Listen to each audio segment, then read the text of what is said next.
Acid rain is rain consisting of water droplets and unusually acidic because of atmospheric pollution. It refers to rainwater that has been contaminated with chemicals that have been introduced into the atmosphere through industrial and automobile emissions. Emissions of sulfur and nitrogen oxides from a variety of sources enter the atmosphere every day, which then combine with atmospheric water to form acids. The most common acids formed in this manner are sulfuric acid and nitric acid. Types of acid rain. A more precise term is acid deposition, which has two parts, wet and dry. Wet deposition is any form of precipitation that removes acids from the atmosphere and deposits them on the Earth's surface. As this acidic water flows over and through the ground, it affects a variety of plants and animals. While on the other hand, dry deposition refers to acidic gases and particles such as dust, smoke, or other aerosols. The wind blows these acidic particles and gases onto buildings, cars, homes, and trees. This form of deposition is much more dangerous than wet deposition. How is acid rain measured? Acidity is measured on a pH scale. For example, vinegar, an acid, has a pH of 3, and lemon juice, another acid, has a pH of 2. It is generally accepted that rain with a pH less than 5.3 is acidic. Let's go back. What causes acid rain? Acid deposition can occur through natural sources like volcanoes, but is mainly caused by the release of sulfur dioxide and nitrogen oxide during fossil fuel combustion.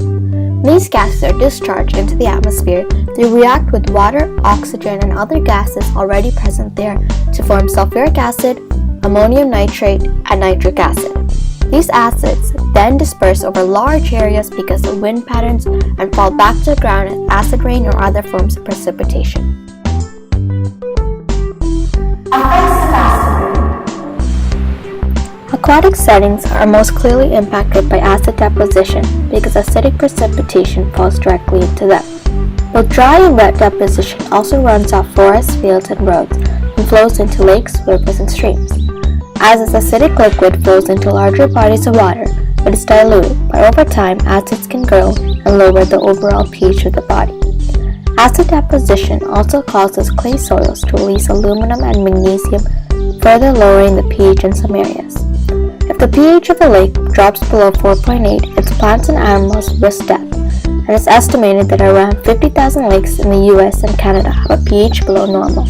Several hundred of these have a pH too low to support any aquatic life. Aside from aquatic bodies, acid deposition can significantly impact forests. As acid rain falls back on trees, it can make them lose their leaves, damage their bark, and stunt their growth. By damaging these parts of the tree, it makes them vulnerable to disease, extreme weather, and insects. Finally, acid deposition also has an impact on architecture and art because of its ability to corrode certain materials.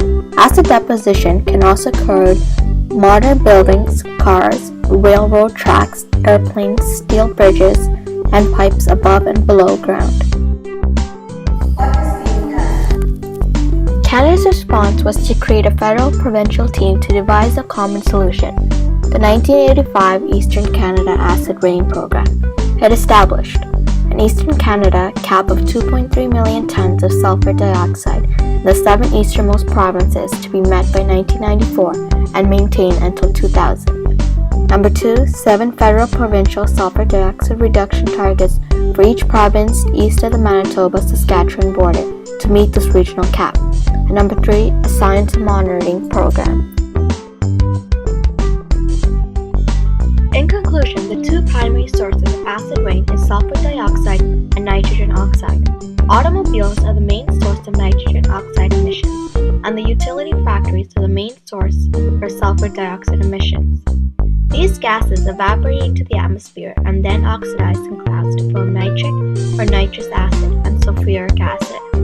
When these acids fall back to the earth, they do not just cause damage to just the environment, but also to human health.